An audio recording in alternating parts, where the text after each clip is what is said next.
Hit the record button. Welcome to the second masterclass of a series of facilitation masterclasses that I am creating and facilitating just for badass change makers and transformational leaders like yourselves. My name is Marli Williams. I like to call myself a professional camp counselor, fire stoker, and master facilitator of awesomeness. Super stoked to have all of you here to dive into a conversation around how to facilitate creative activities to engage any audience. That is what we're talking about today. And there's a lot of books out there. You know, I was looking through one of the books that I have on facilitation, and I think the hard part about learning how to facilitate is it's one thing to read words on a piece of paper, but it's another thing to actually understand the principles, the philosophies behind how do you facilitate engagement, and whether it's virtual engagement like we're doing here or in person. And my hope, my goal, my invitation is that you walk away with at least, I had to stop myself as I was putting together the outline for this, but you walk away with at least like 3 new activities that you're super jazzed about and super stoked to incorporate and implement into whatever facilitation practice that you have going on. What else do I have to say? I'm going to be checking my notes because I have like 10 pages of notes here and I don't want to miss I don't want to miss anything, but I'm curious, raise your hand. I know I can't see everyone. Or let me know in the chat box. Who was on the last masterclass? Raise your hand. We have some returning masterclass folks. Raise your hand if this is your first masterclass with me. Okay, we have a little like half and half. People are raising their hand virtually. This is great. We got 24 people right now live on the call, so that's super fun. So whether you joined us last time or this time, I just want to welcome you to what I'm calling the badass facilitator community. Because if you don't want to facilitate like a boss, like what's the point, right? And I think that one of the things that I mentioned on our first call was, I think that the biggest thing that someone can give us is their time, energy, and attention. And I just want to say thank you for showing up live. To me, that shows a big commitment to your own personal and professional development and growth. I'm honored that you have chosen to take your lunch hour or lunch break or afternoon with me to hang out and jam for a bit. My hope is that this is well worth your time and gives you the tools, both the tools and the confidence to go out there and really create powerful, dynamic, and engaging experiences, trainings, events, and workshops. From the sounds of it, one of the first unofficial start question that I started with today was letting us know where you're calling in from and how many years you've been facilitating. And we have people that have been doing this work for a really, really long time. And so I just want to honor the innate magical wisdom that is in this room and in this space. And I'm not necessarily showing up as an expert, but I am showing up as a passionate educator of really experiential learning and engagement. And so I'm going to share, like I said, I'm going to share some philosophies, some mindsets, some tools with you, and some activities. And I invite you to take the things that totally resonate with you and leave the things that don't. And that either way, I think as facilitators, I'm constantly gathering like my box of tools, right? And some tools you're going to use more than others. I have like my box of tools. I'm like, I got note cards, I got Post-it notes. I just got all these out because it was like, well, if I was facilitating this, I would have all of these different things. I have tons of like decks of different cards that I'm going to talk about here soon. But you know, my hope is that these creative activities that I'm going to introduce you to today are just some more tools for your toolbox. Let's see. Oh yeah, before I go much further, one thing that we talked about last week, which is really setting the container, and that everything that I do, even though this is a virtual training, I want to act as though we were in person together. So one of the things that I would do is I would talk about what our community agreements or norms or expectations are for kind of like rules of engagement, so to speak. The ones that I use are super simple. The first one is be open, And what I mean by be open is there's a lot of people here with a lot of experience. And so my invitation is to take what you can and show up with an open heart and an open mind to learn something new. The second one is to be present. I know that it can be easy to like be checking your phones and checking email and doing like a million other things on these calls. I've done it before, guilty as charged. But I think the more present we are, the more that you're going to get out of it. And the second one is to be engaged. Like I said, I'd rather us be in a live room together, but we're going to do what we can with our virtual classroom space here. And so as I ask questions, feel free to raise your hand and answer them live on the call or write in the chat box. Engagement is something that I'm super passionate about because I believe the more engaged we are, the more likely we are to apply what we learn into our life, into our work, and into the practice that we do. So those are our community agreements. If you agree to that, I'm going to have you, don't do this if you're driving, safety third, but you're going to take your left hand out into the middle of our circle here, because we're in a circle, and you're going to take your right hand behind you, and on the count of 3, we're going to sign our community agreements. 1, 2, and 3. Oh, it's so fun to see people's beautiful faces. And on a scale of 1 to stoked, again, I think I did this last time, but you all have this device. Some people call it a thumb. I call it a stokometer. I'm super stoked for this conversation today. On a scale of 0 to stoked, I want to see how stoked you are. So give me a visual thumbs up. Well, if you are stoked, like so on a scale of 1 to stoked, so you can put it anywhere in here. Hopefully we're above 50%. So hopefully if you're, yeah, I like that. Boom. So my mission in life, along with the facilitation, is helping people go from stuck to stoked. Beth Ann says she's a 10, into it. People are stoked, high fives all around. Energy is everything, right? And I think that that is a huge part of what creative activities and engagement are about. I mean, raise your hand if you've ever been to a boring meeting or workshop. Okay, right? So I'm curious, like, what makes what's the worst part about like a boring meeting or a boring workshop or a workshop that you went to and someone just talked at you the whole time, they didn't engage you, there was no opportunity to really connect with other people.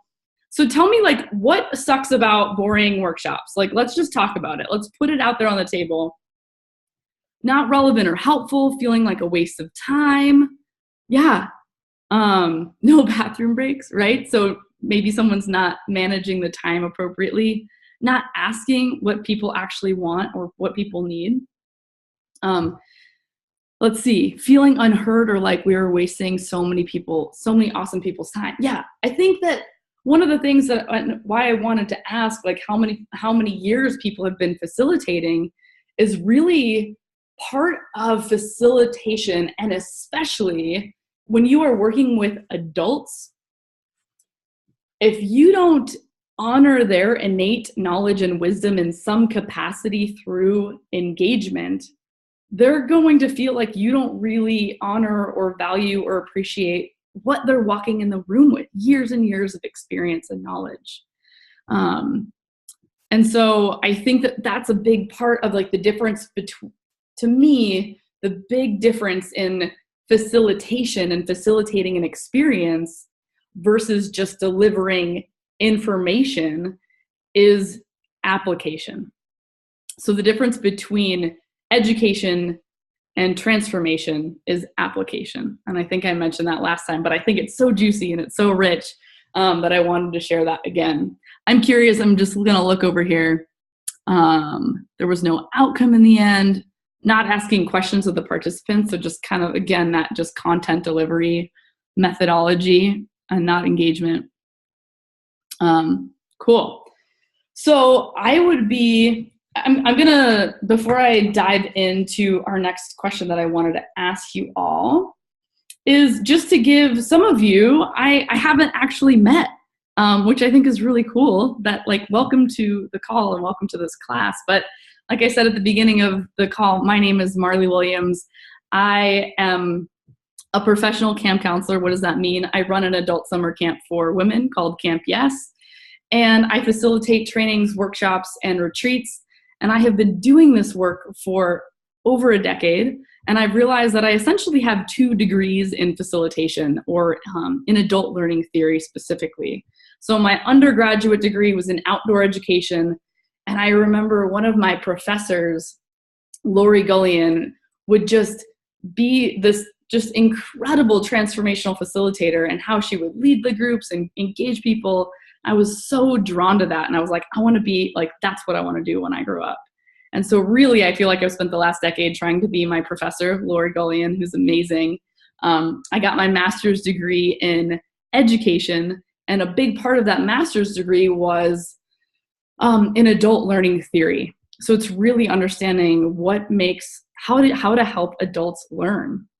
And our education system is really interesting in that we think that, oh, we're done with high school or we're done with college and now we're done learning.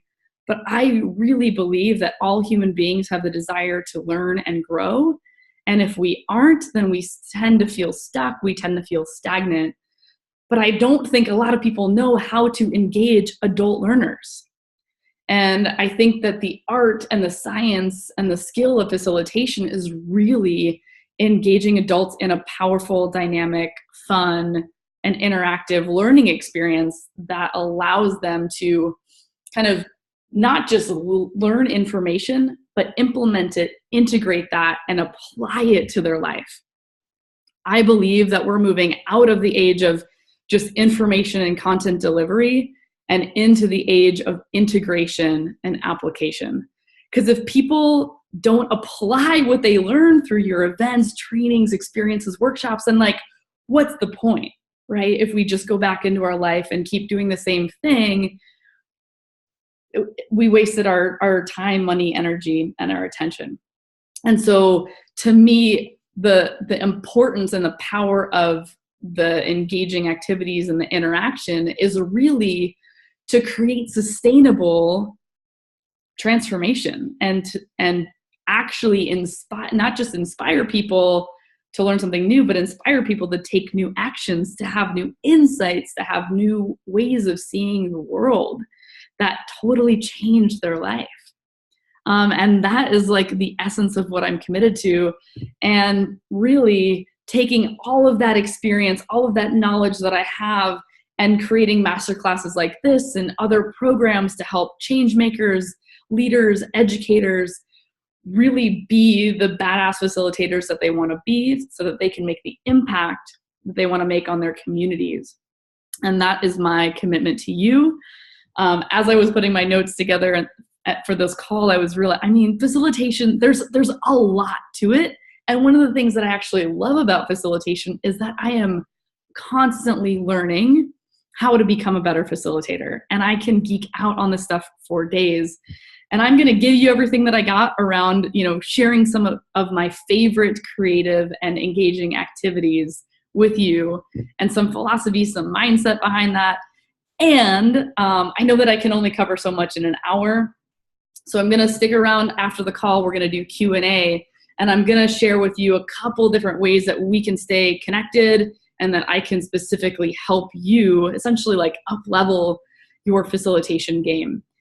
Every time I go to a training or a workshop, I'm like, oh, this was good, but like this could be better. And it's kind of like, how do we continue to improve our craft? And I really believe that that's the fun part about this work, right? That we never quite arrive, but there's always room to grow and room to learn. So that's the space that I'm coming from. Again, I just want to thank you and honor you so much for being here. Betsy, thank you. High five. Before I dive into sharing some of my thoughts and mindset, the question that I want to ask you all is, what is your biggest challenge in delivering or creating interactive and engaging activities? Essentially, I'll put this question in here. What is your biggest challenge with creating interactive or engaging like workshops? And you can just type in the chat box. If anyone wants to just verbalize this, feel free to raise your hand and we can get a couple shares that way too.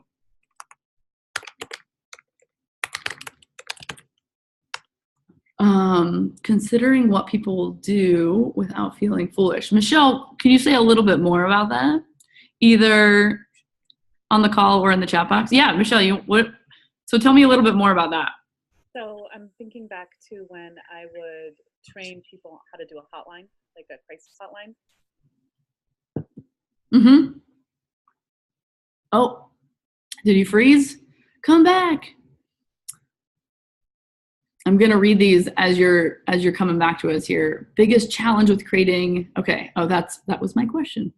Building belief and making people feel comfortable outside their comfort zone. Thanks for that, Fiona. Can you hear me now?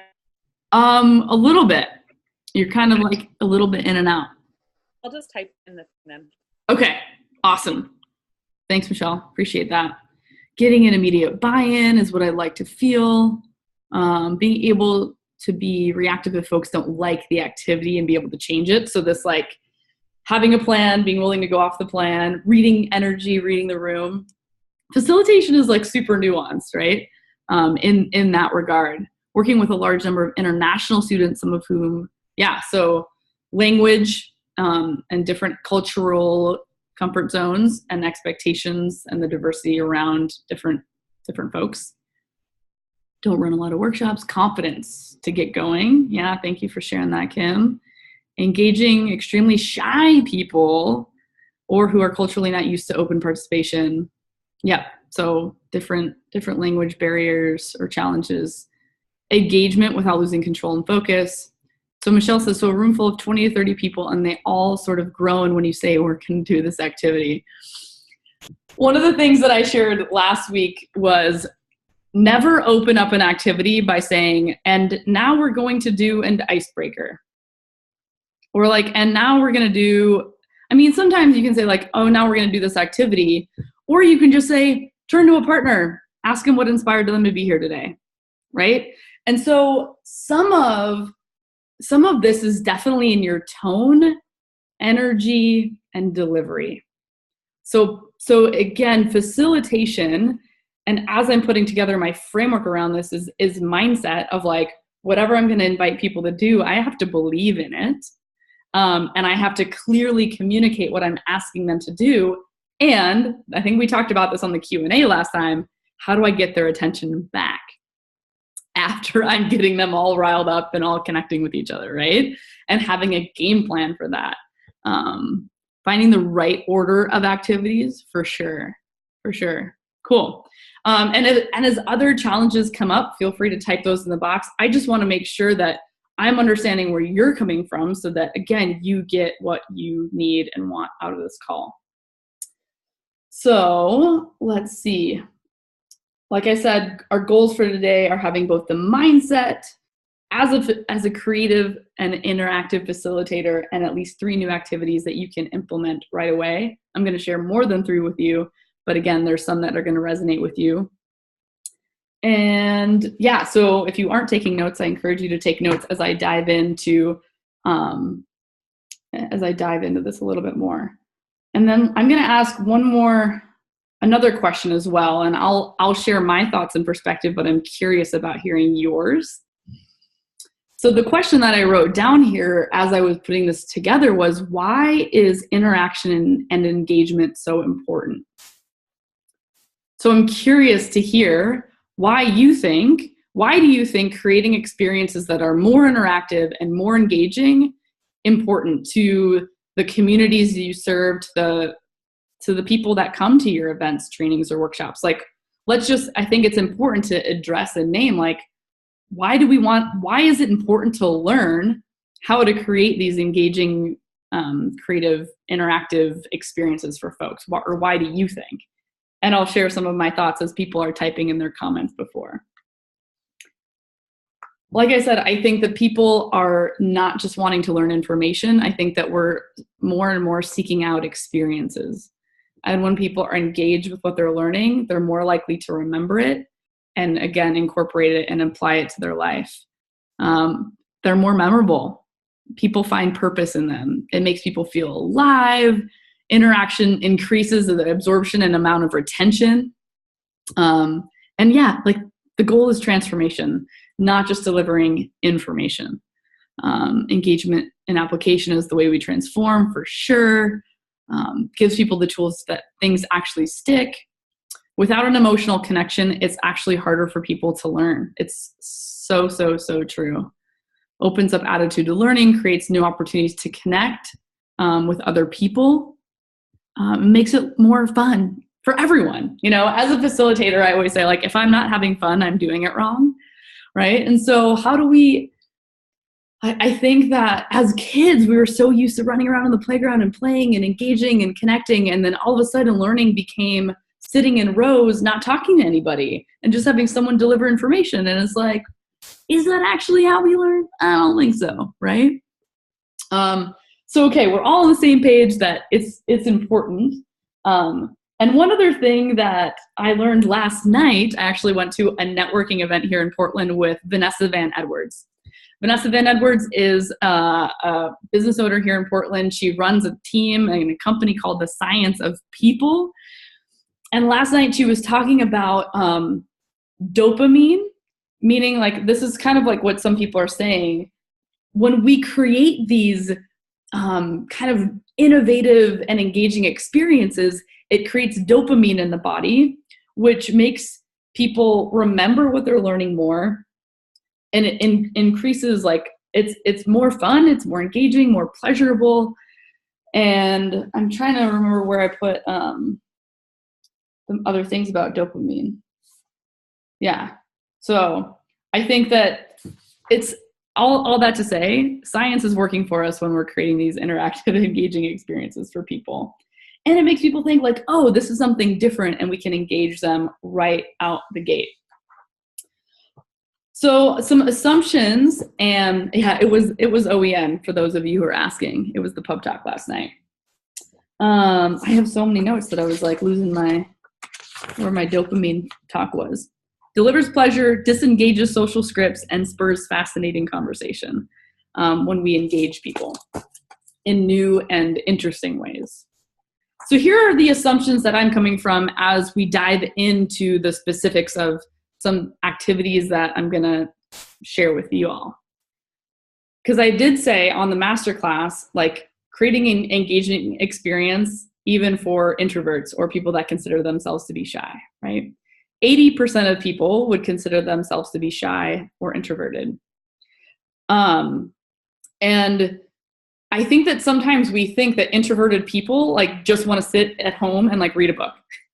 And really, like, all people, my assumption is that people have the desire to connect. And as a facilitator, you just need to give them a reason why. I call this the power of a prompt. I think that, like, last night, it was just so funny. I walk into this networking event, and the first 45 minutes is completely unfacilitated. And so people are walking around like super awkward, like, am I your friend? Are you my friend? Should we talk? You're wearing a suit. I don't know if I like you. Like, I mean, all sorts of weirdness is happening because no one has, like, it's a room full of strangers. It's a room full of people that I don't know. And even as an extrovert, that can be an uncomfortable situation, let alone if you're introverted.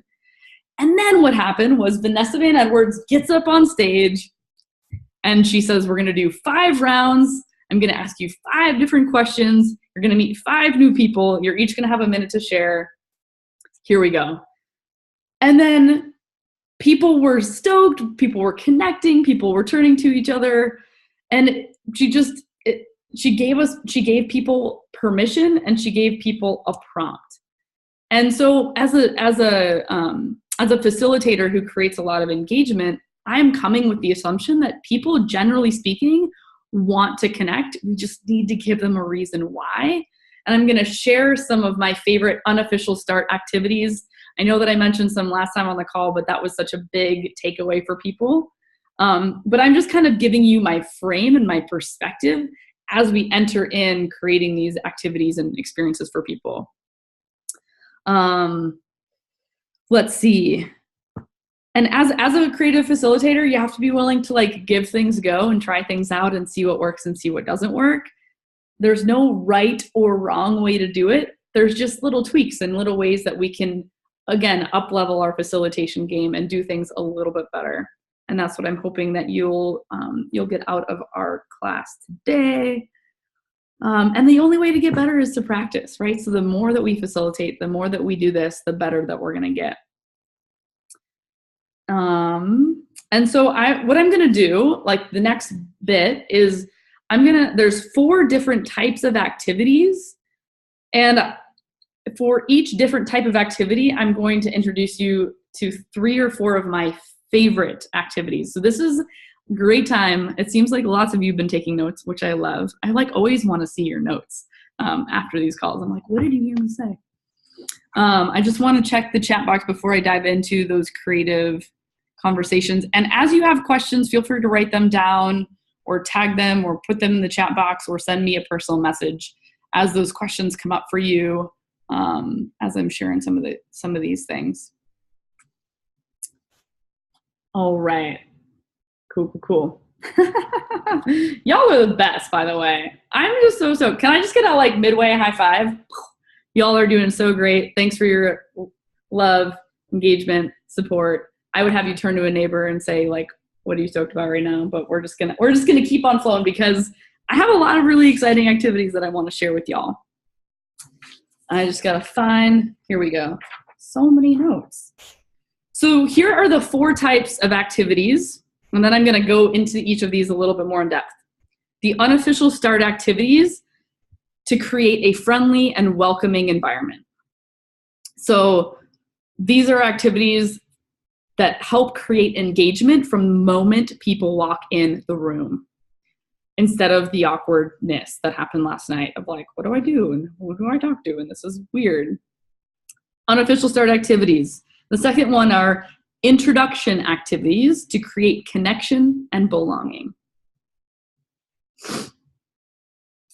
The third one is, and I can type these in the chat box too. The third one is reflection and engagement activities to create new insights and perspective shifts. I'm going to copy and paste this from my thing so that you have it in the notes or in the chat box as well. Boom. Boom. Okay. And then closing activities to create action, application, and integration. So those are the 4 different types that we're going to dive into. Like I said before, some of the activities may resonate and others may not. Some may apply to your work more than others, and others may not, and that's okay. As a facilitator, my goal is to just give you more tools for your toolbox, and really, this is about you finding your own personal style. A lot of my events can tend to be lots of people, super high energy, but I also have led really intimate retreats with 10 or 15 people that are more deep and introspective. And so a lot of this depends on your personal flair, your personal flavor, your personal brand. And my invitation is, as I'm sharing some of these activities, it's tweak it, change it, make it work for you. That I'm not saying this is the way to do it, but it might spark new thoughts or new ways of doing the things that you already do. And again, how to upgrade or up level the awesome work that you're already doing. Because we heard before, as people were answering, people have been facilitating anywhere from 5 to 10 to 15 years, 20 years. So are we ready? Are you ready? Can I get a thumbs up? We're going to dive in. Okay. So, oh yeah, I'm we're going to dive in. I keep saying that. And then I'm really building this up for you so that you're getting really excited. So before I share all of these activities of how to get people connecting and engaged, it's important to know how you're going to get the group back after they are engaging with you. And this is more important with larger groups. If you have a group of 10 people, it might not be as important, but it's still important to say okay, during our time today, we're going to do there's going to be a lot of opportunities for you to connect and engage with each other. And you're going to have a really good time doing it. And when it's time to move on, I want to have you come back without me yelling and losing my voice. So I'm just going to give you some of my top tips on some ideas.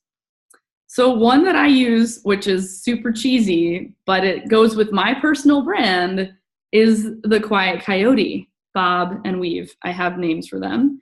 And so when the Quiet Coyotes come out, that is when people are going to stop what they're doing, stop what they're saying. And when you see bob and weave, you're going to bring your own bob and weave up to the surface, like up high, so everyone else can see them. It's important to say this, but it's important to practice it before you need to use it. So when I introduce this, I say, okay, I'm gonna have everyone make as much noise as you possibly can, like loud, yell, shout, and then I do this and see how quickly we can get the group to come back together. And so and then maybe practice it once or twice before you actually have to use it. So the Quiet Coyote, you can, some people use like the little, I want to say a yoga bell. It's not the thing, but they're the two little bells that chime together that have a string attached. And you can ding that into a microphone, or if you're in a small group. Again, practice it so that people practice listening for it or looking for it. Whether it's the Quiet Coyote, the bell. Some people do like flashing lights. I know that that's not great for certain people. I'm just giving you, again, tools for your toolbox. Some people say, like, when this song starts playing, you're going to come back together. And so if you have access to a song, you can, play that. And then some people do the simple, like, and then people would go. That's kind of like the kindergarten version of getting people back. But again, it works.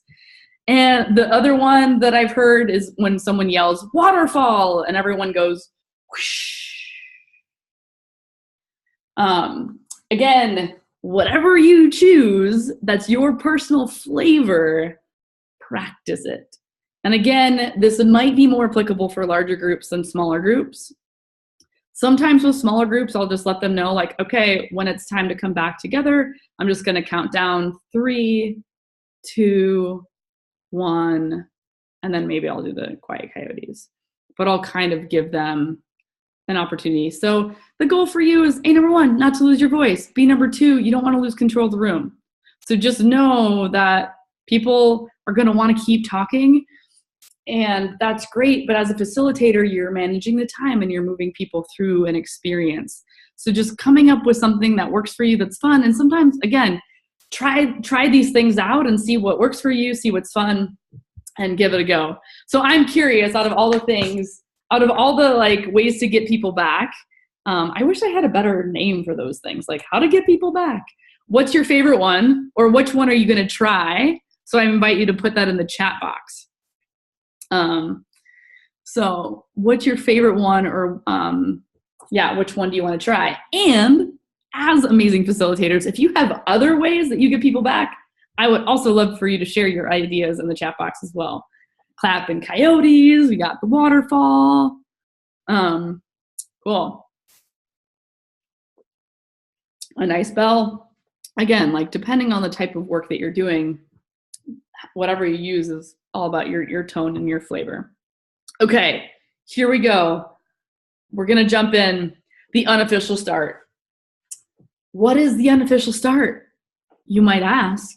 The unofficial start is really when people, as a facilitator, I know that there's gonna be people that show up early, there's gonna be people that get there on time, and people that show up late.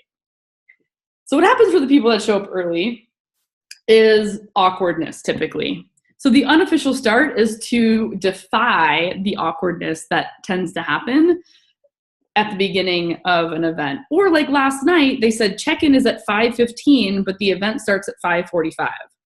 We had this half an hour of awkwardness, essentially. Some people were connecting, other people weren't.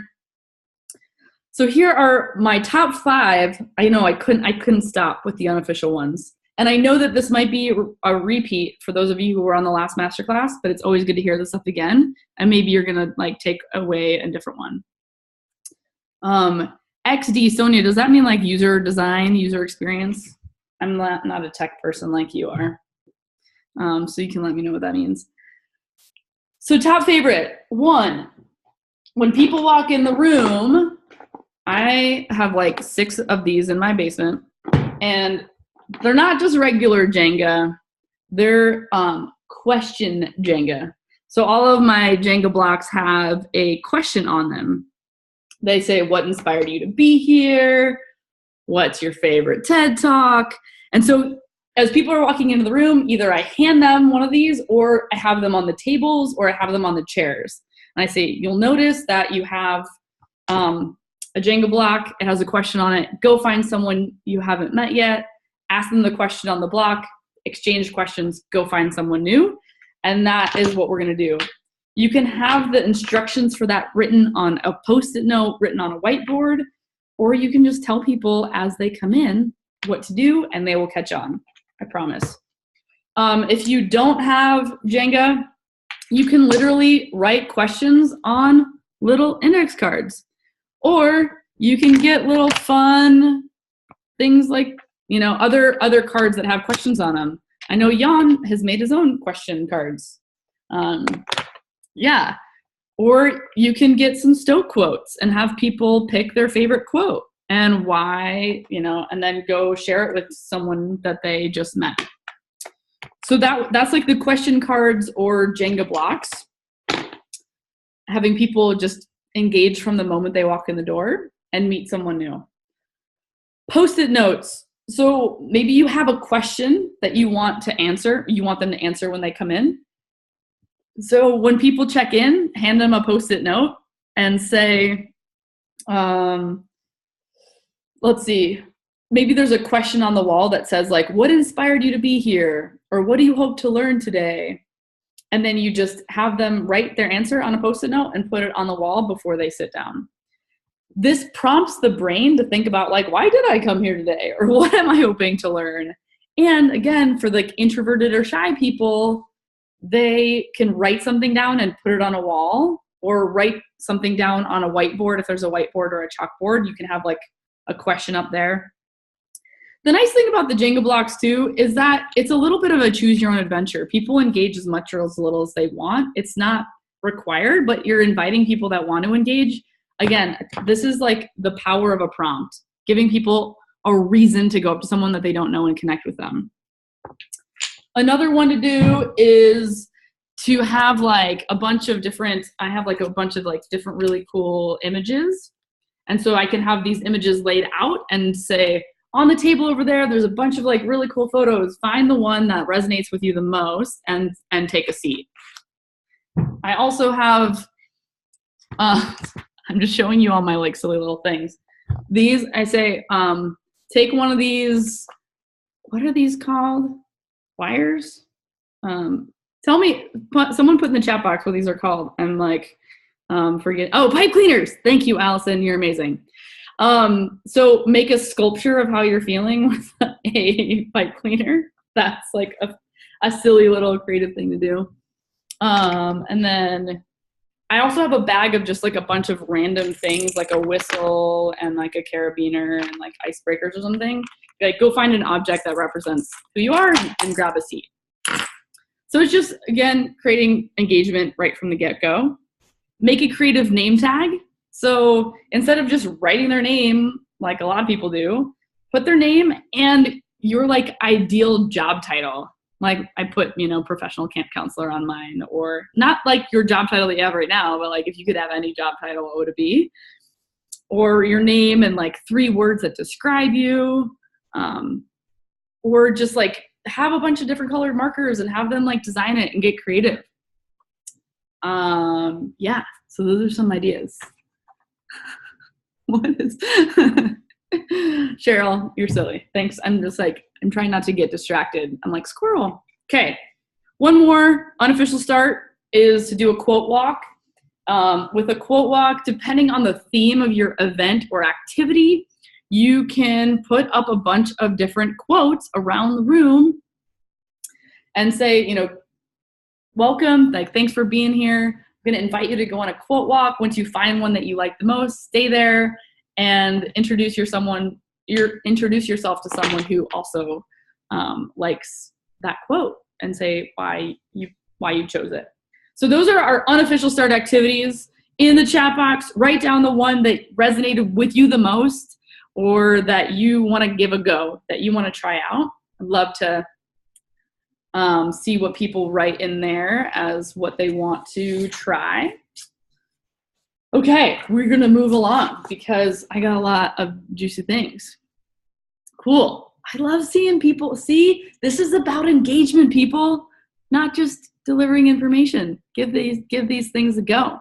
Cool. Lots of people like the quote lock. I like the quote lock on the Jenga.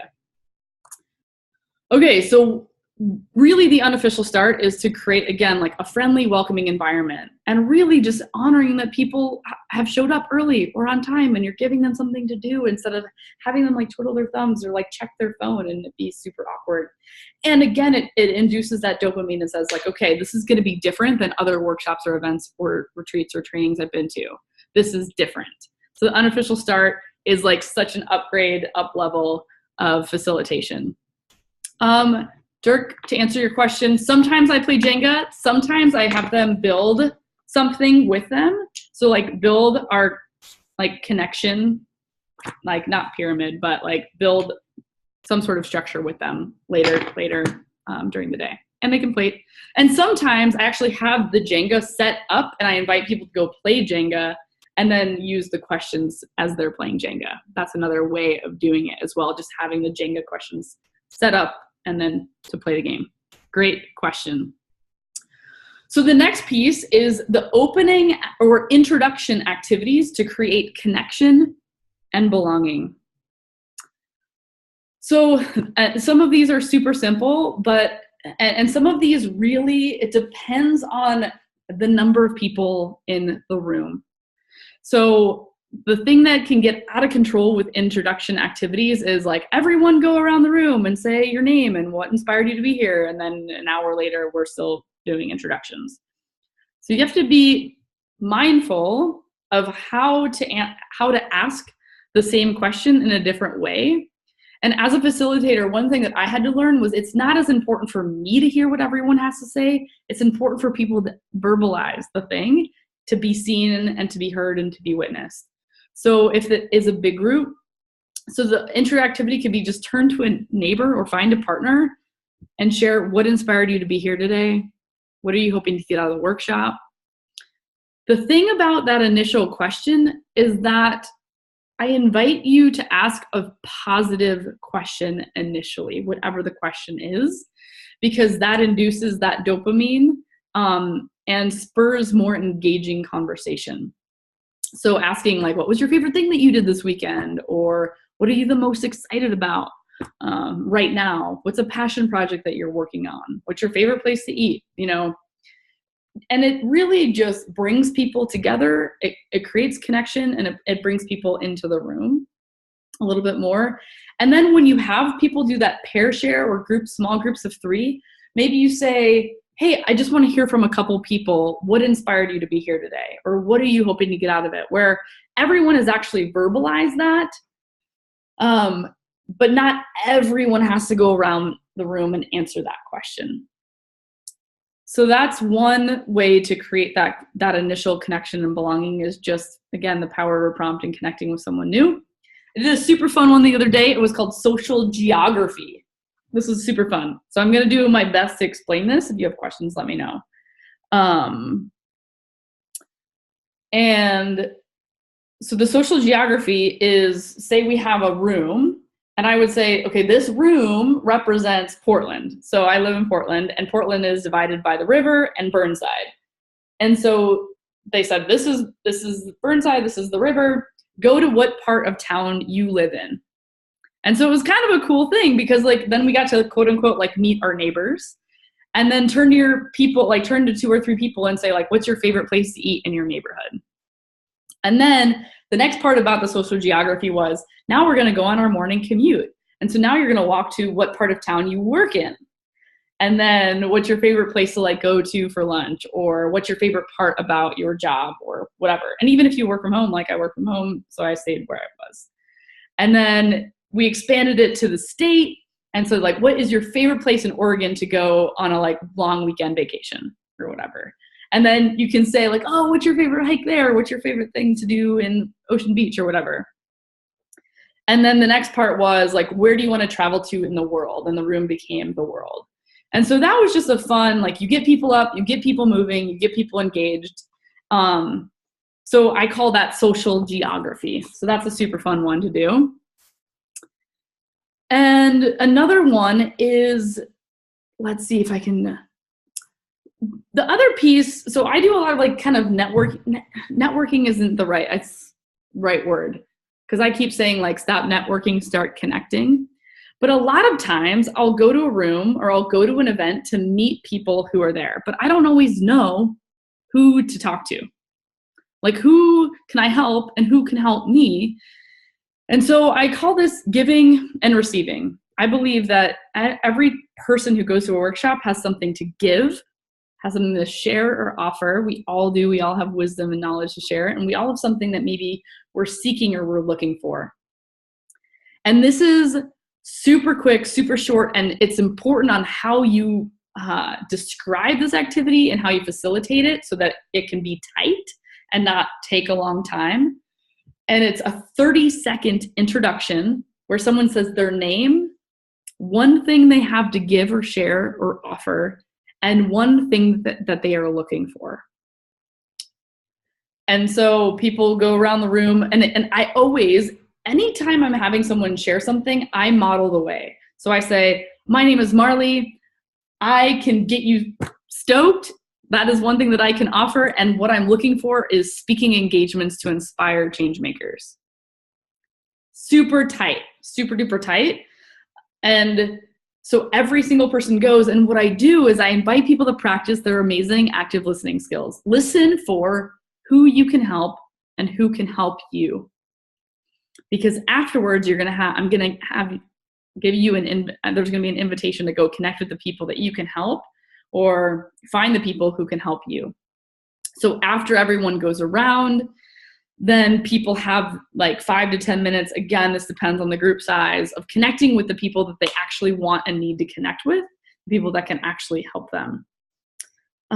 There's other ways to do this with larger groups, using Post-it notes, where you can write like, this is the thing that I'm working on, and I'm going to talk about this activity, and now that I'm saying it out loud at the end, because it's a good closing activity.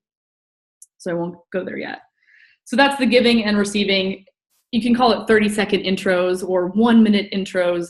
If it's important for every single person to hear everyone in the room, I think that you can do it. You just have to keep it tight.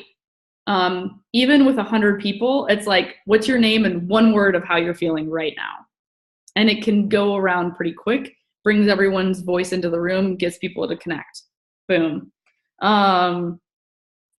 If you have a smaller group, I'll share one more opening activity to create intro activity to create connection, and I'll keep on moving. Is doing group juggle. So I have like all sorts of fun things to juggle here. Boom, boom. And this is good for like a group of 20 or less, and just gets people to know their name. And, it's like, I send it over to Sonia, and then Sonia sends it to Betsy, and Betsy sends it to Nedra, and Nedra sends it to Michelle, and we're all hearing each other's names. The fun part about the group juggle is like, we'll do it a couple times and we'll create a pattern. And then I'll add in other things throughout, and then saying like, how is this like life? We all have a lot of things to juggle. How do we not drop the ball?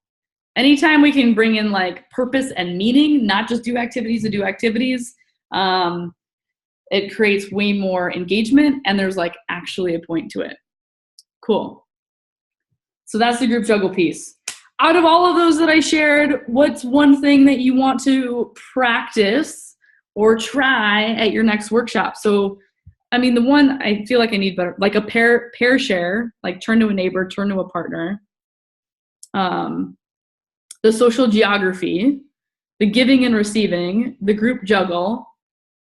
And one of the other things that I didn't mention that I'll just briefly mention is like milling about, or like social, like people are just walking around the room, you have them find someone, you say turn to the person closest to you, and you ask them a question. Each person gets an opportunity to share, and then you keep going and you ask new questions. You can also do that with handshakes, this is an activity that's way easier to explain in person than virtually, which is why I had a hard time. Like, I was like, how do I describe that?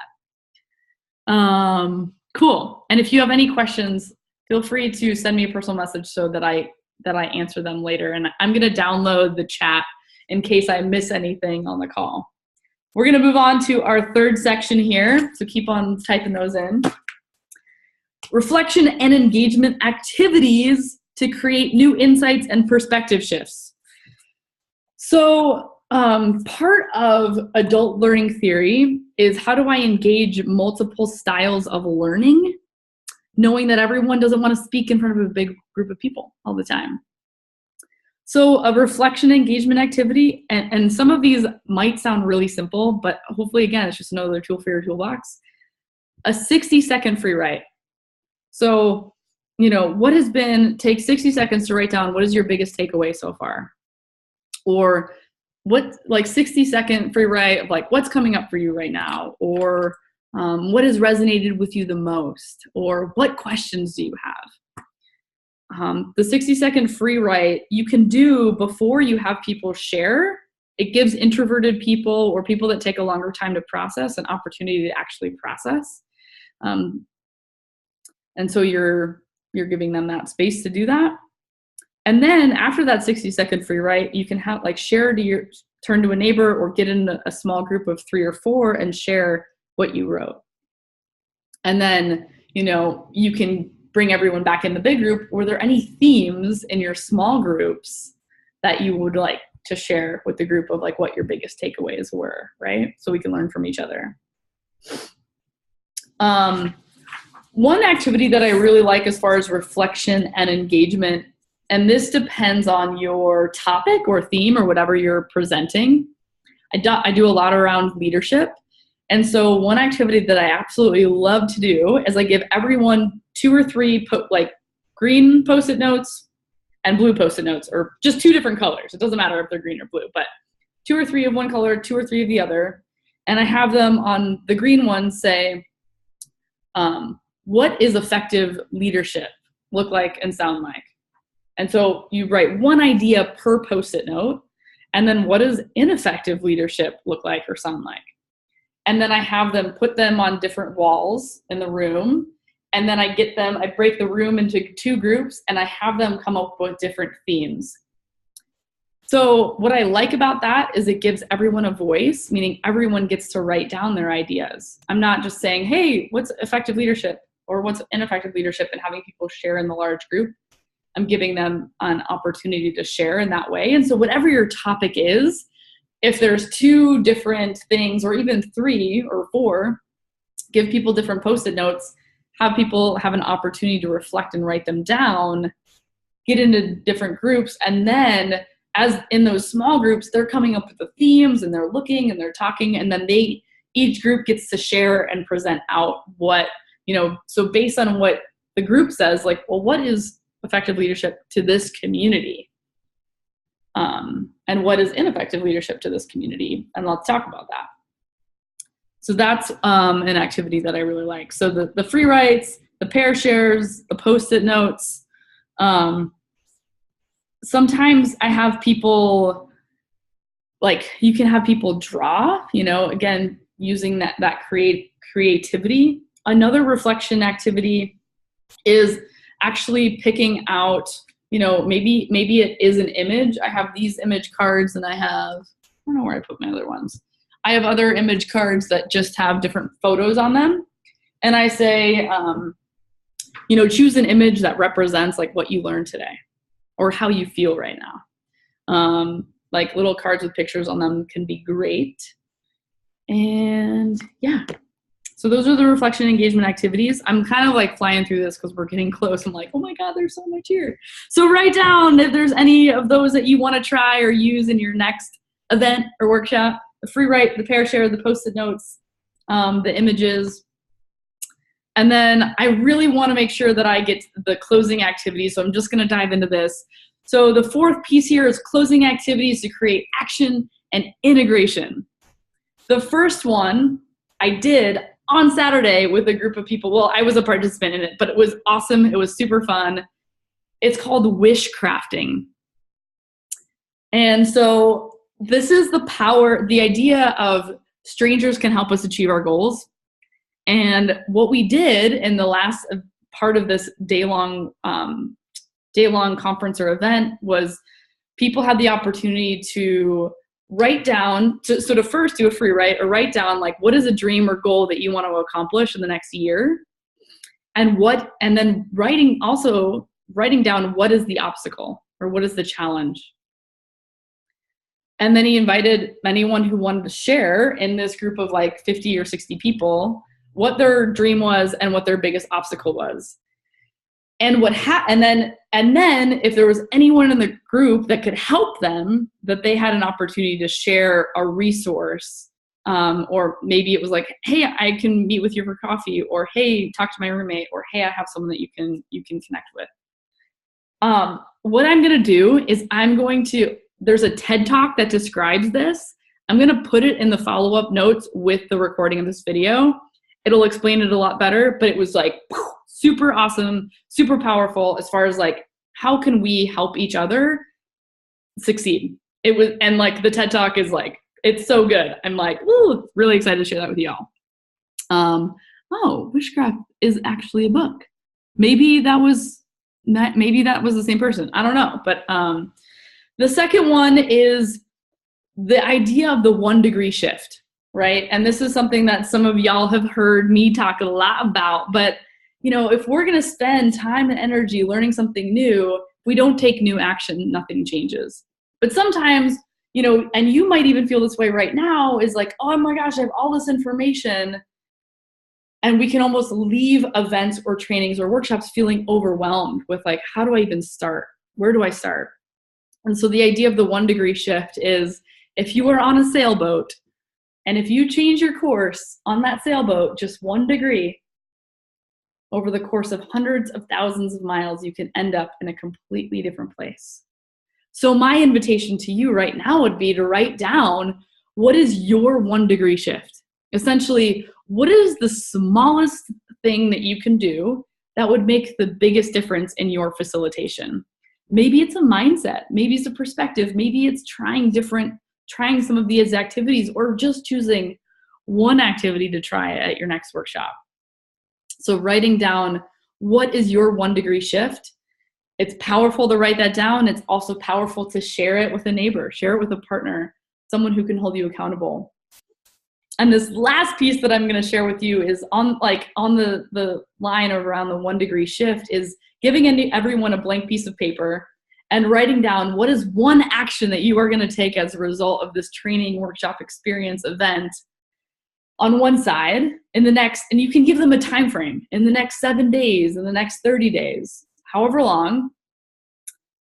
And on the back of that paper, to write down your name and some sort of way of contacting you, an email address, a phone number.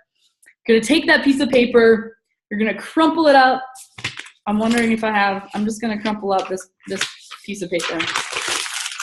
And then everyone on the count of 3, not yet, on the count of 3 is going to throw their snowball across the room and find someone else's paper, and then it's your job to call them or email them or text them in the next 7 days or 30 days to check in.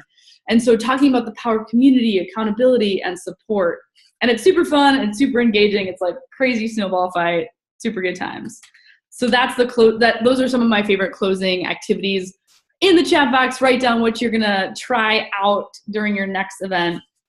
And then I want to make sure that I get to these last pieces of how we can stay in touch, how we can continue this conversation, because clearly I have so many pages of notes that I didn't even I got through everything that I wanted to get through today, and we were like right at the wire, right at 1 o'clock. If you have to go, totally hear you, totally understand.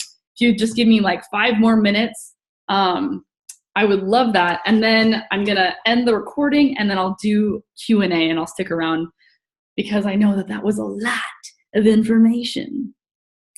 So a couple ways to stay connected and stay involved. I am in the process of creating what I'm going to call the Badass Facilitation Academy. And so really this is a program that's designed, like, again, we can only cover so much in an hour, but to create a cohort of people who go through a series of trainings with me and then actually come together live and in person. What I would love to do in order to really make that the most powerful it can be, I'm offering essentially 10 personalized, what I'm calling a badass facilitation assessment with me over the next week, over the next essentially 10 days. The first 10 to sign up are the ones that get it. And on that call with me, we're going to talk about what is your biggest challenge as a facilitator. And hold on, I'm just copying this link into the chat box. Boom.